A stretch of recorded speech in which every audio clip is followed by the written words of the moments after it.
Gorka, te pregunto, ¿cómo estás viendo el conflicto, la guerra iniciada por Rusia en Ucrania, por esa invasión rusa? ¿Cómo, tú como politólogo también sabes de relaciones internacionales, cómo crees que va a acabar esto? Bueno, la estoy viendo con mucha preocupación y efectivamente no sabemos cómo va a acabar, ¿no?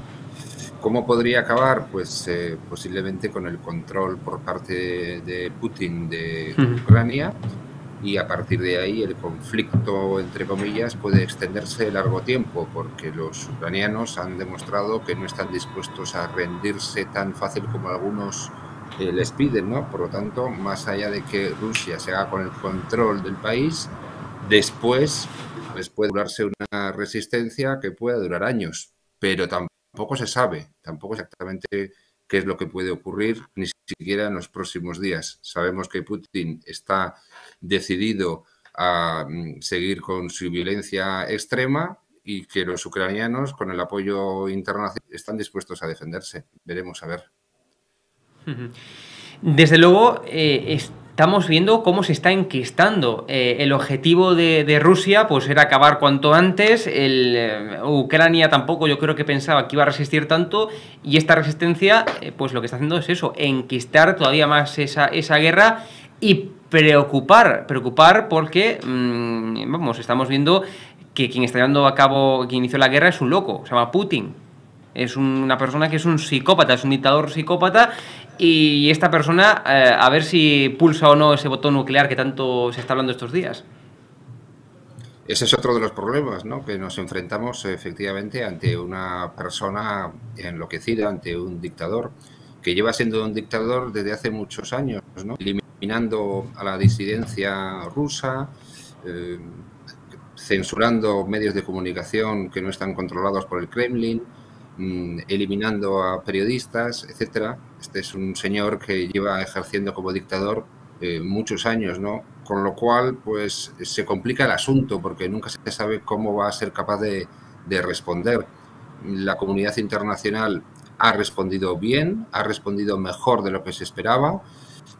Ucrania ya es un símbolo de la lucha por la libertad, y vamos a ver cómo continúa este asunto en los próximos días. Efectivamente, Rusia pensaba que seguramente que se iba a hacer con el control del país rápidamente, a partir de ahí colocar un gobierno títere y aguantar la supuesta resistencia ucraniana si lo hubiera.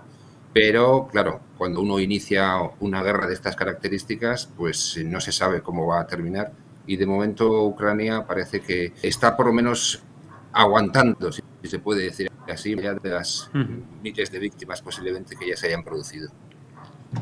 Es necesario comentar la decadencia o la inoperancia o la incapacidad, si queremos decirlo así, de Occidente. Es decir, estamos viendo un Joe Biden, una potencia mundial como es Estados Unidos, pues perdida. Estamos viendo una Unión Europea que para enviar ayuda a Ucrania le está costando Dios y ayuda.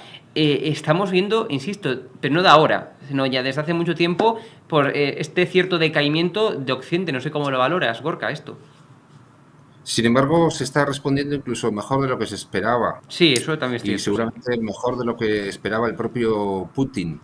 Ya sabíamos que eh, tenía y sigue teniendo sus limitaciones, cierta condescendencia. Pensamos a menudo que la paz es el estado natural de las sociedades humanas, y no es exactamente así. La libertad hay que defenderla, la libertad hay que mantenerla.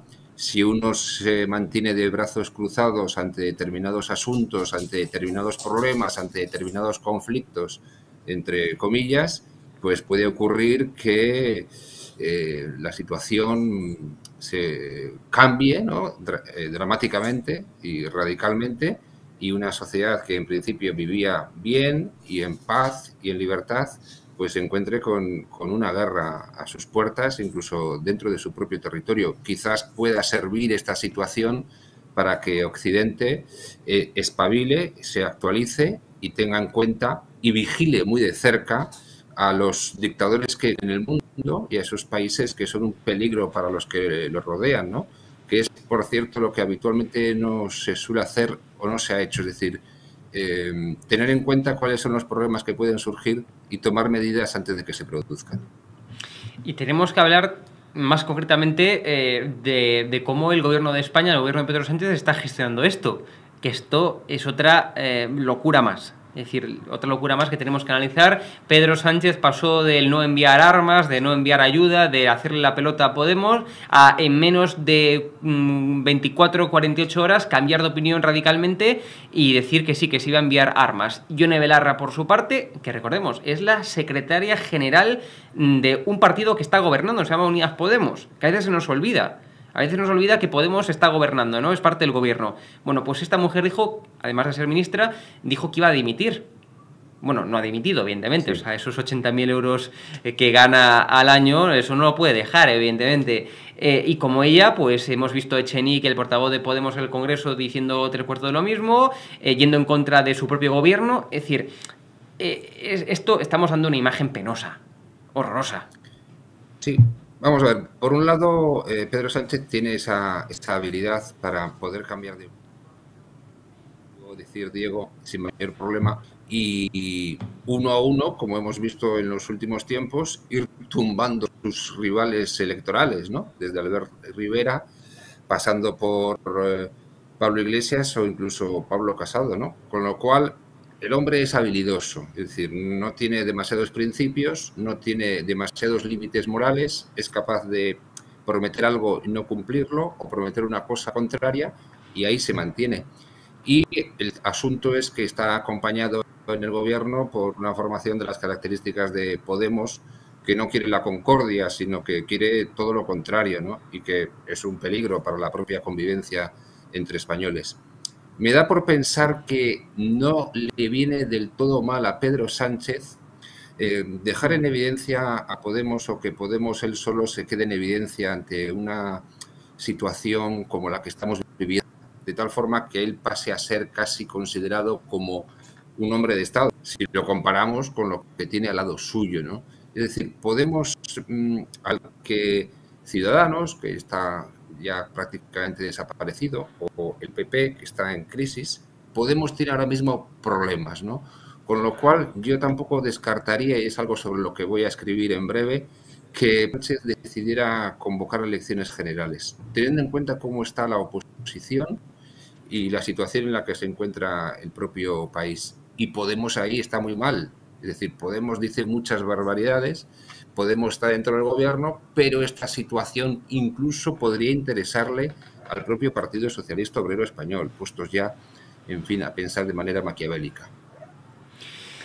Y tú estás diciendo algo muy interesante. Quizás esta disputa o de nuevo este enfrentamiento entre las dos facciones del gobierno, Podemos y PSOE, le viene bien a Pedro Sánchez, más que nada porque hay que introducir otro factor en la ecuación y se llama Feijóo, el nuevo liderazgo de Alberto Núñez Feijóo, que seguramente obliga al Partido Socialista a girar o a volver hacia la centralidad, porque parece que el debate, que la política la va a llevar a cabo en ese centro-derecha, pero en ese más centro, y el PSOE pues estará desubicado si continúa con su radicalización hacia la izquierda, con lo cual quizás esta sea también parte de la teatralización para romper definitivamente con Podemos de cara a las próximas elecciones. Gorka. Sí. Está el asunto, digamos, desde el punto de vista político y para un politólogo está el tema interesante, más allá de los problemas que tiene el país, que es más importante. Estamos observando cómo el Partido Socialista Obrero Español se está quedando solo en la izquierda, o en el centro izquierda, o incluso en la izquierda, porque Podemos tiene muchos problemas. Vemos que el PP va a elegir a una persona de las características de Feijóo, que va a intentar ocupar el centro derecha, y a su derecha va a quedar Vox. Y de momento el PP, al menos durante unos meses, va a tener muchos problemas, con lo cual un posible escenario electoral podría ser bastante favorable para el Partido Socialista. Y además el PP tiene un problema, digamos, grave, y es que Vox existe y está bastante consolidado. Es decir, Vox es un partido que tiene ya una serie de ideas claras, una serie de mensajes, una serie de ideas fuerza, que bueno, representan a una serie de, o centenares de miles, mejor dicho, de ciudadanos españoles, ¿no? Con lo cual, el PP lo va a tener complicado para recuperar el voto perdido y para poder formar una alternativa de gobierno que supere las opciones electorales y los votos que pueda conseguir el Partido Socialista Obrero Español. Yo no descartaría un escenario próximo en el que Yolanda Díaz, a la vista de la situación política, decida presentarse a las elecciones generales, pero no con una marca electoral cercana a Podemos o con Podemos, sino incluso con el Partido Socialista Obrero Español e incluso también por Íñigo Errejón. Yo creo que todo esto es algo que está en las cabezas de todas esas personas. Seguro. Y sin duda en la cabeza de Pedro Sánchez. No lo descartaría. Gorka Maneiro, politólogo, un placer como siempre. Un fuerte abrazo.